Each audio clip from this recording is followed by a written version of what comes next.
வணக்கம். Welcome to கதை திரட்டு audio books. இந்த வீடியோவில் நம்ம என்ன கதை கேட்க போகிறோம்னா, நட்பு சிறுகதை. நம்ம சேனலை இதுவரைக்கும் சப்ஸ்கிரைப் பண்ணாதவங்க சப்ஸ்கிரைப் பண்ணுங்க. பக்கத்தில் இருக்கிற பெல் ஐக்கானை கிளிக் பண்ணி ஆல்ங்கிற ஆப்ஷனை ப்ரெஸ் பண்ணுங்க. ஹைப்புங்கிற ஆப்ஷனை கிளிக் பண்ணி இந்த வீடியோவை ஹைப் பண்ணுங்க. வாங்க கதைக்குள்ள போகலாம். மாசிலா நிலவே நம் காதலை மகிழ்வோடு மாநிலம் கொண்டாடுதே அன்பே. குரல் எட்டுக்கள் விட்டெறிகிறது. சின்னம்பி காலில் சங்கிலி போட்டு கட்டினாற் போல அப்படியே நிற்கிறான். யாரது?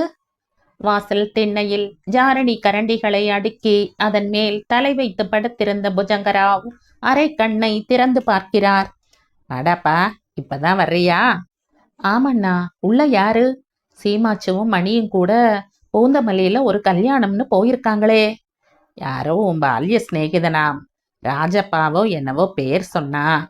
சின்னம்பிக்கு கழுத்தை இறுக்கி பிடிக்கிறாற் போல இருக்கிறது. ராஜப்பாவா? போய் பாரு. வந்ததுல இருந்து ஒரு இடத்துல நிக்கல மனுஷன். குட்டி போட்ட பூனை மாதிரி அலையறான். அதுல பாட்டு வேற. புஜங்கராவுக்கு தூக்கம் பறிபோன வருத்தம். அந்த 1.5 சாண் அறைக்கு அவரும் 100 ரூபாய் வாடகை கொடுக்கிறார் என்றாலும் ஒரு நாள் கூட அறைக்குள் அவர் படுத்ததே இல்லை. அவருக்கு திண்ணைதான் சரி. இத்தனைக்கும் அவர் ஹெட் குக். வயதிலும் அனுபவத்திலும் மற்ற மூவரையும் விட மூத்தவர். ஆனாலும் பல விஷயங்களில் அவரால் தன் சிஷ்ய பிள்ளைகளுடன் அனுசரித்து போக முடியாது. சின்னம்பிக்கு கல்யாண சீசன் இல்லாவிட்டால் பழைய சினிமா பாட்டு புத்தகங்களை வைத்துக்கொண்டு ராத்திரி முழுக்க தனக்குள்ளேயே முனகி தீர்க்க வேண்டும். சமயத்தில் கீர்த்தனைகள் கூட அவன் தொண்டையில் புரளும். வாய்விட்டு பாடமாட்டான். புஜங்கராவுக்கு பாட்டில் நாட்டமில்லை. மேலும் மணியும் சீமாச்சுவும் இருக்கும் அறையில் மனிதன் குடியிருக்க மாட்டான் என்பது அவரது அபிப்பிராயம். 2 பேரும் கரி இன்ஜின் மாதிரி புகை விடுவார்கள். ராத்திரி தீர்த்த விநியோகம் கூட அவ்வப்போது நடக்கும். உங்க கையால ஒரு பருக்க வாங்கி சாப்பிட்டா கூட 7 ஜென்மத்து பாவம் சுத்துண்டா. இப்படி சொல்பவர் உடனே சின்னம்பியிடமும் மறக்காமல் கேட்பார். ஏண்டா, நீ போடுறதில்லையா? இல்லனா, அதெல்லாம் பழக்கம் பண்ணிக்கிறது இல்லைன்னு சத்தியம் பண்ணி கொடுத்துருக்க. யார்கிட்ட? சொல்ல மாட்டியா? ஏண்டா, உன் உறவுக்காரங்களை பத்தி கேட்டாலே ஊமையாயிடுற. 42 வயசுக்கும் பரிசாரகனா? மற்றவங்களை உட்கார வச்சு பரிமாறியே காலம் தள்ளிட்ட. உன்னை உட்கார வச்சு சோறு போட ஒருத்திய எப்பதான் தேட போற? உங்க பொண்ணு வயிற்று பேத்தி சரோஜிய எனக்கு கல்யாணம் பண்ணி வச்சுடுங்கோண்ணா. சரோஜிக்கு போன கார்த்திகைக்கே 1 வயது முடிந்திருக்கிறது. இப்படி இடக்காக பேசும் சின்னம்பி இன்று வரையில் தனது உறவினர்களை பற்றியோ சிநேகிதர்களை பற்றியோ சொன்னதே இல்லை. அதனாலேயே சிநேகிதன் என்று சொல்லிக் கொண்டு வந்த ராஜப்பாவை கர்ம சிரத்தையாய் உள்ளே அழைத்து உட்கார வைத்திருந்தார் புஜங்கராவ். ஏண்டா ஆணியடி சாப்பில நிக்கிற? இந்த 20 வருஷ பழக்கத்துல உன்னை தேடிட்டும் ஒரு ஜீவன் வந்திருக்கேன்னு இப்பதான் நினைச்ச. போய் பாரு. அதற்கு மேல் காத்திருக்கவில்லை சின்னம்பி. விருட்டன் அறைக்குள் போகிறான். அறையின் ஈசானிய மூலையில் சுருட்டி வைக்கப்பட்ட இவனது ஜமக்காலத்தின் மீது வயதான ராஜபுத்திர இளவரசன் மாதிரி சாய்ந்திருக்கிறான் அவன். ராஜப்பா. யாரு? சின்னம்பியா? என்னடா இது வெட்டி விடாத குரோட்டன்ஸ் செடியாட்டம் மொசன்னு நிக்கிற? வா, இங்க வந்து உட்காரு. சின்னம்பி ஆசிரியரின் கட்டளைக்கு கீழ்ப்படியும் மாணவனை போல அவன் அருகில் வந்து அமருகிறான். கண்கள் மட்டும் ராஜப்பாவை விட்டு அகலவே இல்லை. மனசுக்குள் 20 வருஷங்களுக்கு முந்தைய காவேரி தீரமும் அம்மா மண்டபமும் தோ இதே ராஜப்பாவும் வந்து நிற்க. ராஜப்பாவிடம் அப்படியொன்றும் அதிக மாற்றம் இல்லை. முன் தலை வழுக்கை மட்டும் புதுசு. கண்களின் கீழ் ரோஜா நிறத்தில் சதை பொட்டலம் கட்டியிருந்தது. மற்றபடி அதே பழைய ராஜப்பாதான். காவேரியின் இந்த கரையில் இருந்து அந்த கரை வரையில் மல்லாந்த நிலையில் நீந்துவான் ராஜப்பா. பெண்கள் படித்துறையே ஏங்கும். ஒரு கடுதாசி போடக்கூடாதா? சின்ன தம்பி யோசித்து வார்த்தைகளை பொறுக்கி எடுத்து கேட்கிறான். கடிதாசா? ஏண்டா, நீ என்ன விலாசமா கொடுத்துட்டு போன? இல்ல நான் தான் ஸ்ரீரங்கத்திலேயே உட்கார்ந்துருக்கனா? பெங்களூர்ல செட்டில் ஆயிட்டேன்டா. மெட்ராஸ்க்கு ஒரு காரியமா வந்தேன். உன் அட்ரஸ் கிடைச்சது. உன்னை பார்க்கணும்னு இச்சினி சொல்லிட்டு வந்துட்டேன். பெண்டாட்டி பிள்ளைகள் இருக்கிறார்களா என கேட்க வேண்டும் என்றுதான் சின்னம்பிக்கு ஆசை. ஆனால் கேட்க மனம் வரவில்லை. 20 வருஷங்களுக்கு முன்பு காவேரி கரையில் ராஜப்பா சின்னம்பி கையில் அடித்து சத்தியம் செய்து கொடுத்தது ஞாபகம் வந்தது. அடே, நம்ம 2 பேருக்கும் ஒரே முகூர்த்தத்துல தாண்டா கல்யாணம். நடுவுல நமக்கு ஏதாவது பொண்ணு மேல நாட்டம் விழுந்தாலும் அடுத்தவனுக்கு பொண்ணு கிடைக்கிற வரைக்கும் வெயிட் பண்ணணும். சம்மதமா? சம்மதம். நீ காலேஜ்ல சேர போறியா? என் விதி அப்படி இருந்தா யாரால மாத்த முடியும்? காலேஜுக்கு போய் சிகரெட் பிடிக்கலாம் கத்துக்காதடா. நீயும் தான் தண்ணி சிகரெட் பக்கம் தலை வச்சு படுக்க கூடாது. ரைட். எவளையாவது லவ் பண்ண ஆரம்பிச்ச என்கிட்ட முன்னாடியே சொல்லிடணும். நீதானடா எனக்கு பொண்ணே பார்த்து தரணும். சின்னம்பிக்கு இப்போது அதை நினைக்கையில் கண்கள் குளம் கட்டுகிறது. ராஜப்பாவுக்கு தெரியாமல் வாத்தியார் பெண் சுசீலாவை தான் மனசார நேசித்ததை நினைத்து பார்க்கிறான். இவனிடம் சொல்லி இருக்கலாம், ஏன் சொல்லவில்லை? இத்தனை ஆத்மார்த்தமாக பழகினவனிடம் சொல்ல முடியாமல் எது தடுத்தது? அந்த குரல் ராஜப்பாவின் குரலுக்கு ஆற்றங்கரை மதகடி என்று பாராமல் சுசீலா சொக்கி சொக்கி நின்றது. சின்னம்பிகை கண்டாலே சுசீலா முகத்தை சுழித்து கொண்டு ஓடுவாள். ராஜப்பாவின் வசீகரத்தில் சுசீலாவும் இறங்கி இருந்தது சின்னம்பிக்கு தெரியும்.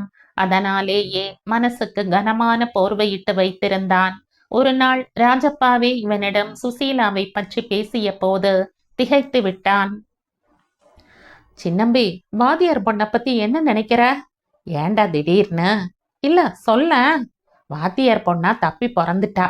கந்தர்வ லோகத்துல பகவானால சபிக்கப்பட்ட ராஜகுமாரி இப்ப வாத்தியாருக்கு பொண்ணா பிறந்து சாப விமோசனம் தேடிக்கிட்டு இருக்கா. சின்னம்பிக்கு இப்படி சொல்ல வேண்டும் என்றுதான் ஆசை. ஆனால் ராஜப்பாவின் முகத்தை ஒரு முறை அண்ணாந்து பார்த்துவிட்டு தலை குனிந்தான். எனக்கு ஒன்னும் தோணல. She is marvellous. ஒரு கிரேக்க சிற்ப மாதிரி இருக்கா. சின்னம்பிக்கு எரிச்சல் பற்றி கொண்டு வந்தது. ராஜப்பா சரளமாய் இங்கிலீஷ் பேசும்போது சின்னம்பி நத்தையாய் சுருங்கி போவான். இப்போது அவனது வர்ணனை வேறு.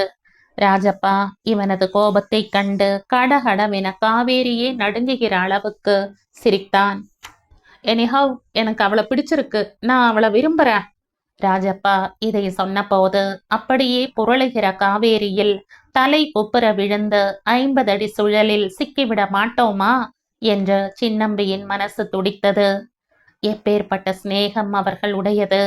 6 வயதில் இருந்து 20 வயது வரை ராஜப்பாவும் சின்னம்பியும் கை கோத்து கதை பேசி நடந்ததில் காவேரி கரை மணல் கூட வெண்ணையாய் குழைந்து கிடக்கிறதே. இன்று ஒரு பெண்ணால் முறிய போகிறதா? பேசாம நீ விட்டு கொடுத்துட. உன் ஆப்தன் உனக்கு சம்பளம் கட்டுறதுக்காக வீட்டுல காசு திருடி அடி வாங்கினவன் தன்னோட டிஃபன் பாக்ஸை உனக்கு அர்ப்பணம் பண்ணிட்டு குழாய் தண்ணீரை குடிச்சு ஜீவிச்சவன் உனக்கு அம்மா போட்டு ஏகமா படுத்து கிடந்தப்ப மகமாய்க்கு நேர்ந்துகிட்டு தீ மிதிச்சவன் இப்போ உனக்கு ஒரு சந்தர்ப்பம் கிடைச்சிருக்கு நன்றி செலுத்த விட்டு கொடுத்துட. மனசாட்சி புலம்பினாலும் அவனால் அத்தனை தாராளமாய் நடந்து கொள்ள முடியவில்லையே. ராஜப்பா கல்லூரி படிப்புக்காக திருச்சி ஹாஸ்டலில் தங்கியிருந்தான். ஸ்ரீரங்கத்துக்கும் திருச்சிக்கும் கண் சிமிட்டும் தூரம்தான். பஸ்ஸில் போய் வரும் மாணவர்கள் இல்லையா? ராஜப்பாவின் அப்பாதான் பிடிவாதமாய் அவனை கொண்டு போய் ஹாஸ்டலில் சேர்த்தார். பெரிய படிப்பு. இங்க அந்த சின்னம்பி கடங்காரனோட இருந்தா கெட்டு போயிடுவ. சின்னம்பிக்கும் இதில் வருத்தம்தான். என்ன செய்வது? ராஜப்பாவுக்கு எல்லாம் பொருந்தி இருந்தது போல் படிப்பும் வந்தது. இவனுக்கு வரவில்லை. மளிகை கடையில் கணக்கு எழுதினான். அப்பாவுடன் திவசத்துக்கு போய் தொன்னை வைத்தான். உற்சவ நாட்களில் பெருமாளுக்கு குடை பிடித்தான். மிச்ச பொழுதில் சுசீலாவை பற்றிய நினைப்பில் கரைந்து போனான். ராஜப்பாவினால் மட்டும் எப்படி காதலை பற்றி பேசிக்கொண்டே ஒருத்தையை மனசார காதலித்து கொண்டே கணக்கிலும் கெமிஸ்ட்ரியிலும் 100க்கு 100 வாங்க முடிகிறது? அஷ்டவதானிதான். படிப்பு முடிஞ்சு நான் வந்து பொண்ணு கேட்கிற வரைக்கும் வாத்தியார் தன் பொண்ணுக்காக வரன் தேடி ஜாதக கட்ட தூக்க கூடாதுடா. பெருமாளுக்கு திருமஞ்சனம் செய்யறதா பிரார்த்தனை செஞ்சுகிட்டு இருக்க. நீயும் வேண்டிக்கோ. சின்னம்பி பிடித்து வைத்த பிள்ளையார் மாதிரி உட்கார்ந்திருந்தான். இப்போது நினைத்தாலும் நெஞ்சுக்குள் குப்பென தீ பிடித்தாற் போல இருக்கும். ஒரு நாள் விடியற்காலை பொழுதில் காவேரியில் குளிக்கப் போன சுசீலா ஆற்றோடு போய்விட்டாள். சடலத்தை தேடி கண்டுபிடிக்கவே ஒரு நாளாயிற்று. ஊர் கூடி ஊதிப்போன தேகத்தை கரை சேர்த்த போது பிரம்மை பிடித்தாற் போல பார்த்து கொண்டு நின்றவன்தான். சாயந்தரம் பஸ்ஸில் ராஜப்பா வருவான். அவன் முகத்தை, அவனது துக்கத்தை சந்திக்க திராணி இல்லை. பஸ் பிடித்து தஞ்சாவூர் வந்தான். அங்கிருந்து சுவாமிமலை, அங்கே கல்யாணம் ஒன்றில் எடுப்பிடி வேலை. புஜங்கராவ் அறிமுகமானார். அவருடன் சென்னை பயணம். இந்த 20 வருஷ இடைவெளியில் ராஜப்பாவை பார்க்கவே இல்லை. அவன் நினைவு வரும்போதெல்லாம் சினிமா பாட்டு புத்தகங்களை எடுத்து வைத்து கொண்டு சுவர் மூலையில் சாய்ந்து பாடல்களை முனகுவான். இப்போது அவனே நேரில். சாப்பிட்டியா? வரையா? ஹோட்டலுக்கு போகலாம். அப்பா, இப்பவாவது கேட்டியே, ஒரே பசி, வா எங்கேயாவது சாப்பிட்டுண்டே பேசலாம். எழுந்து நின்றவனை நிமிர்ந்து பார்க்க முடியாமல் கழுத்து வலிக்கிறது சின்னம்பிக்கு. 20 வயதில் பார்த்ததை விட இப்போதுதான் ராஜப்பா முழுசாக வளர்ந்திருப்பது போல் தோன்றுகிறது அவனுக்கு. சுசீலா இருந்திருந்தால் இவனது வாழைப்புக்கு ஈடாக இருந்திருக்கும். எங்க வேலை பார்க்கற? பெங்களூர்ல கவர்மெண்ட் ஜாப், நல்ல உத்தியோகம், சொந்த வீடு இருக்கு. அப்பா போன வருஷம்தான் போனார். அவர் இருந்த வரைக்கும் 2 பேருக்கும் சேர்த்து அவரே சமைச்சு வச்சிடுவார். என்ன பார்க்கற? ஒண்ணுமில்ல. அப்பாவுக்கு சாகர மட்டும் குறை. ஒரு நாட்டு பெண் வந்து பார்க்கலையேன்னு. நீ திவசம் பண்ண கூட லாய்க்கில்லடான்னு புலம்பிண்டே இருந்தார். இருக்கிற மட்டும் வேணுங்கிறத வாங்கி தரேன், சாப்பிட்டுடுங்கோ. அப்புறம் திவசம் என்னத்துக்குன்னு நான் சொல்வேன். சாப்பிட்டு முடிக்கும் வரையில் ஒன்றுமே பேச்சில்லை. திரும்பி வரும்போதுதான் ராஜப்பா தன் சட்டை பையில் இருந்து அந்த கடிதத்தை எடுத்து தருகிறான். என்னது? நீதான் சுசீலா செத்த அன்னைக்கே கிளம்பி போயிட்டியே. நான் சாயந்தரம் உன்னை பாக்குறதுக்காக ஸ்ரீரங்கம் வந்தவன். சுசீலாவை சுமந்து போறதுக்கு தோள் கொடுத்தண்டா. நான் நினைக்கவே இல்ல இப்படி நடக்கும்னு. ஆமா, சுசீலா எழுதின லெட்டர் முதல் நாள் தாண்டா எனக்கு கிடைச்சது. அதுக்குள்ள இப்படி ஆயிடும்னு நினைச்சே பார்க்கல. சுசீலா உனக்கு லெட்டர் போட்டிருந்தாளா? ஆமா, ஆனா நீ நினைக்கிற மாதிரி லவ் லெட்டர் இல்ல. என்னை அண்ணான்னு கூப்பிட்டு எழுதியிருந்தாடா. நான் தான் அசடு, என்ன பெரிய மன்மதன்னு நினைச்சுக்கிட்டு இருந்தேன். ஆனா அவ என்ன எழுதியிருந்தா தெரியுமா? நான் சின்னம்பிய காதலிக்கிறேன். அந்த பிரகஸ்பதிக்கு இது புரியவே இல்ல. நீங்க தான் அண்ணா இத அவருக்கு எப்படியாவது விளக்கணும்னு எழுதியிருந்தாடா. பாரு, லெட்டரை பிரிச்சு படிச்சு பாரு. சின்னம்பி விரல் நடுங்க அந்த மக்கி போன கடிதத்தை பிரித்து பார்க்கிறான். தெருவிளக்கு வெளிச்சம் போதவில்லை. போதா குறைக்கு கண்ணீர் வேறு பார்வையை மறைக்கிறது. என்னையாடா? ராமன மாதிரி நீ இருக்கிறப்போ என்னையா சுசீலா லவ் பண்ணா? மடையா, காதலுக்கு ராமன் ராவணன் வித்தியாசம் எல்லாம் கிடையாதுடா. சீதைக்கு வேணுமானா ராமன் ஒசத்தி, மண்டோதரிக்கு ராவணன் தாண்டா ஒசத்தி. ராஜப்பா வீட்டுக்குள் நுழையும் முன் திண்ணையில் தூங்கும் புஜங்கராவை ஒரு பார்வை பார்த்து சிரித்தபடி சொல்கிறான். மனுஷனுக்கு ரொம்ப சந்தேகம். சின்னம்பிக்கு சிநேகிதனே கிடையாதுன்னு ஒரே அடியா சாதிச்சார். சின்னம்பி இன்னும் அதிர்ச்சியில் இருந்து மீளவே இல்லை. படுக்கையை உதறி போட்டபடி ராஜப்பா தான் சொல்கிறான். எப்ப அவ உன்னை லவ் பண்றதா எழுதிட்டாளோ அப்பவே இந்த கல்யாணத்தை நடத்தி வச்சுட்டு தான் மறுவேலைன்னு புறப்பட்டு வந்தண்டா ஸ்ரீரங்கத்துக்கு. அதுக்குள்ள காரியம் முடிஞ்சிடுத்து. அவளுக்கு தான் நீச்சல் தெரியுமே, எப்படிடா வெள்ளம் கொண்டு போச்சுன்னு எல்லாரும் கதறினாங்கடா. எப்படியோ போச்சு. அவளை நான் காதலிச்சதான் நினைச்சு என் மூஞ்சிய பார்க்க பயந்து நீ ஓடிட்ட. அவள் எழுதின லெட்டரை 20 வருஷமா பையில வச்சுக்கிட்டு நான் அலையிறேன். இன்னைக்கு என் சிநேகிதன் பொண்ணு கல்யாண வீடியோவை பார்த்தேன். அதுவே 4 வருஷத்துக்கு முன்னாடி எடுத்தது. அதுல கரண்டியும் கையுமா உன்னை பார்த்தேன். அட்ரஸ் விசாரிச்சு வந்து சேர்ந்துட்டேன். காலையில பஸ். படு. சின்னம்பி மெல்ல விசும்ப ஆரம்பிக்கிறான். டேய், என்னடா அது? சுசீலா எப்பவோ செத்ததுக்காக இப்ப ஏண்டா அழற? ராஜப்பாவின் கேள்விக்கு அவனால் பதில் சொல்ல முடியவில்லை.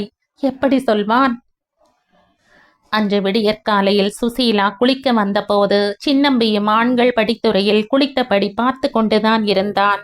பளபளவென கண்ணாடி வாழை மாதிரி ஜொலித்த உடம்பில் மஞ்சளை இழைத்து பூசிக்கொண்டு அவள் சர்வ சுதந்திரமாய் நீச்சல் அடிக்க, இத்தனை அழகும் ராஜப்பாவுக்கா என்கிற நினைப்பே நெருப்பாய் தகித்தது. அவள் இவனை பார்த்துவிட்டு மயில் போல கழுத்தை திருப்பிக் கொண்டாள். சிரிக்கிறாளோ? இருக்கும். பேரழகனாய் ராஜப்பா இருக்க, கூடவே தெருக்கூத்தில் கட்டியக்காரன் வேஷம் போட்டாற் போல வருகிற தன்னை பார்த்தால் சிரிப்பு வராமலா இருக்கும்? கரை புரளும் காவேரியில் அழகான பூ மாலை போல அவள் நீந்தினாள். வாய் நிறைய தண்ணீரை நிரப்பிக் கொண்டு பீச்சினாள். அவ்வப்பொழுது சின்னம்பி பக்கம் பார்த்து சின்னதாய் சிரிப்பு. இன்னும் அவளுக்கு சரியாகத்தான், இவனும் அவளுக்கு சரியாகத்தான் நீந்தினான். வேண்டுமென்றே தண்ணீருக்கடியில் மூச்சை பிடித்தபடி இருந்துவிட்டு கப்பின வெளியே வந்தான்.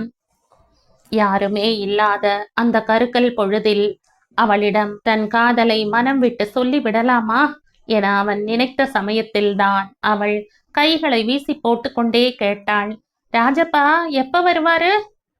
ஏன்? இல்ல, அவர் இல்லாம ஸ்ரீரங்கம் படித்துறையே வெறிச்சுன்னு இருக்கு. அவன் குபுக்கென நீரில் அமிழ்ந்தான். இவளுக்காக நான் உயிரையே வைத்து கொண்டிருக்கையில் ராஜப்பாவின் பெருமையை அவள் பேசியது அவனுக்கு பிடிக்கவில்லை. கரை ஏறி விட வேண்டும் போல தோன்றியது. திரும்பியும் விட்டான். அப்பொழுதுதான் அந்த சம்பவம் நடந்தது. திடீரென குழறலும் அலறலுமாய் வினோதமாய் சத்தம் போட்டாள் சுசீலா. சின்ன சின்ன. அவன் சட்டென திரும்பி பார்த்தான். ஐயோ, சுசீலாவுக்கு தண்ணீரிலேயே வலிப்பு வந்து விட்டது. தண்ணீரில் நீந்துபவர்களுக்கு இது போன்ற இக்கட்டுகள் எல்லாம் வரும்தான். ஆனால் சுசீலா சின்ன. அவள் கையை வீசி ஆட்டினாள். ஆளை புரட்டி போடும் வெள்ளத்தின் மையத்தில் சிக்கியிருந்தாள். இதோ வர. ஒரே பாய்ச்சலாய் மறுபடியும் காவேரியில் குதித்தான் சின்னம்பி. 5 நிமிடத்தில் அவளை எட்டியும் விட்டான். அவளது வாயில் நுரை தள்ளியது. கையும் காலும் விலுக் விலுக்கென அடித்து கொண்டது. கண்களில் உயிர் பயம். அவளை நெருங்கிய அந்த ஒரு கணத்தில் சின்னம்பியின் மனசுக்குள் ராஜப்பா வந்து நின்றான். டேய், பிடிடா, காப்பாத்துடா, இவன் மேல நான் உயிரையே வச்சிருக்கண்டா என்று அலறினான். சின்னம்பி அப்படியே விரைத்து நின்றான். எதுக்காக நான் காப்பாத்தணும்? ஒழிஞ்சு போ. எனக்கும் வேண்டாம், அவனுக்கும் வேண்டாம் நீ. அவன் வந்த வழியே திரும்பினான். சுசீலாவின் அலறல் தேய்ந்து மறையும் வரையில் கரையில் நின்றபடி ஈரச் சவுக்கத்தால் முதுகை துடைத்தபடியே பார்த்து கொண்டிருந்து விட்டு கரையை விட்டு நகர்ந்தான். அந்த சுசீலா கடைசியில் தன்னை பற்றி என்ன நினைத்திருப்பாள் என்று யோசிக்கும் போதெல்லாம் கல்லாய் மரமாய் ஜடமாய் நின்று விடுவான் அவன். ஆனால் அவள் தன்னையே நினைத்திருந்தாள் என்பது தோ ராஜப்பா சொல்லித்தானே தெரிகிறது. இந்த கடுதாசிய கிழிச்சு போட மனசே இல்லடா எனக்கு. எத்தனை வருஷமானாத்தான் என்ன, என்னை அண்ணான்னு மதிச்சு அவ எழுதியிருக்கா.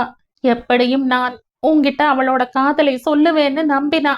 இப்பதான் என் மனபாரம் இறங்கித்துடா. ராஜப்பா பெருமூச்செறிந்தான். ஆனால் சின்னம்பியோ மலை எத்தனை பாரம் நெஞ்சில் அழுத்த அப்படியே நொறுங்கி போய் உட்கார்ந்திருந்தான்.